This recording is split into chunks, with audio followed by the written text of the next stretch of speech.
think the writing Yeah, did it. that's it. That's it. I think we were very aware that you're working with writers who are incredibly clever, and who understand dialogue, who understand how to get a message across through great dialogue. But there wasn't anything like, we made this, it's like 4 years ago or 5 years ago now.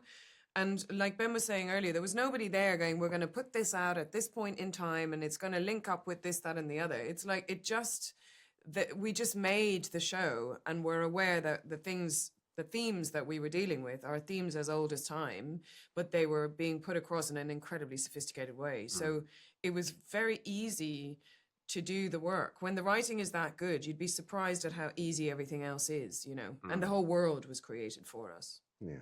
And because it is such an adult and sort of, in some ways, a rawer version than any of the other Star Wars, it does allow you, I think, to be a little bit more emotionally, it allows you to work with emotions that are more difficult for younger and not appropriate for, a younger audience. And that you maybe wouldn't expect in Star Wars. Yes, and that's part of the delight. And I think that's really the delight and the triumph of Andor, particularly of this season, with how very, very bad things get. Yeah, I love that. Very, very I was looking for a better word. I was trying to look for a better word, but there really isn't. There really isn't. So Denise, as you said, it's full of all themes, but also themes that really resonate with today's world. Oh, and that are very, urgent right now. Yeah, so do you think that Andor kind of spark some conversation about what's happening right now? Yeah, I hope so. Somebody once told me that fiction is an empathy gym. It's where you can go to places and see things from other perspectives in a way that feels quite safe. I think when you're dealing with factual, people get quite frightened about what they feel and what they think, and who will think what about what they feel and what they think. But when you're dealing with fiction, you get to kind of disappear into it. And before you know it, you're seeing things from possibly another perspective. And I think through Cyril this season, we see Cyril go into the rebellion, essentially. He goes into... he walks amongst the oppressed, and so it ignites something. And so I feel like what I would love is the idea that people have conversations about, well, what might it be like for whatever side of the divide you see yourself on, or whatever you're experiencing, what might it be like for the other? Like, the more we can do that across all art forms, the healthier we'll be as a society, Also, I think there's a clear conflict this season between the personal issues and political issues between besides these universal themes. So I want to ask you how this dichotomy affects your characters. Well, I think it's a question of intimacy, and how I think for all of these characters, they're being opened up on a level that they haven't experienced before. They're becoming more intimate with a specific group of people, more intimate with their own desires, more intimate with their own sense of power, more intimate with sacrifice and loss. And specifically with Cyril and Dedra, that intimacy of a potential start of a relationship and doing something differently and questioning your own belief systems, and how that conflicts with your own programming, your own upbringing, your own agendas, ultimately can be many of these characters' downfalls.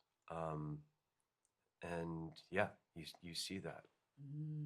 That's a beautiful answer. Oh, I love these two. I think one of the most fascinating aspects of Andor is, as Tony Gilroy said, that villains are as important as heroes here.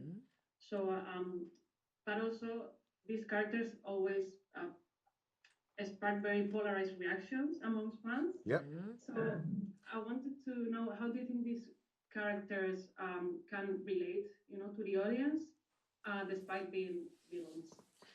I'd love to say something about season one, how people received Dedra. Like, it tapped into this kind of girl boss thing. And there was all this, she's a woman in a man's world and she's so amazing. And go, girl, you go, girl. She takes him down. And then you got to the torture. And everyone who had felt that way had a sense of sort of, oh no, we backed this thing. And I think that that's really an interesting, because we do it all the time, especially in the world we live in now, where everything is so fast, and you get behind a cause, or you get behind an object or whatever, and then it lets you down. You like idealize it, you pursue it, you assign it all these magical qualities, and then when it doesn't live up to your expectations, Gone. you just go, oh, and you get the hell out of there. And I think that that's the genius of Tony and the writers. It's just when you think you have a handle on them, they do something out of left field, which is entirely human. Entirely human. And if I may, very quickly, I just want to say something about both of these characters. I think they are the most thoroughly realised and the most interestingly realised characters of the Empire that we have ever seen. And what happens to them in this series allows so much of the manoeuvring, but it also allows us as an audience to feel different things and consider different things about the entire schema that we've never felt before. Yeah. And it's great that people dig the villains and all of that and the other, and it's great that people hate them as well, you know? And that's the joy of a good villain. You can love them, but you can hate them at the same time. And it's important, isn't it, to interrogate. You get a feeling from someone, like people did of Dedra, and were like, a girl boss, and they didn't interrogate any further. So when she did what she did, it then feels like this betrayal. But we could all do with a bit of that in the world that we live in now. Instead of you take things at face value and you expect it all to be exactly as you have, it's presented to you. One's And projection, it's like, maybe I need to ask just a few questions here and a few questions here, so that I get to, like, we don't live in a slow world anymore. We don't get to know each other slowly. Complexity. You don't. Complexity. We're all kind of doing things really fast and expecting instant gratification from each other and from the world. And actually, if we just slow down a bit and let people reveal themselves, And deal with complexity. yeah, we can get a bit more of a handle on how to look after ourselves better, you know? And each other, as it Yeah, were. Especially exactly. right now, you know, complexity. Yeah, Like, deal with the complexity. yeah, you know? shades.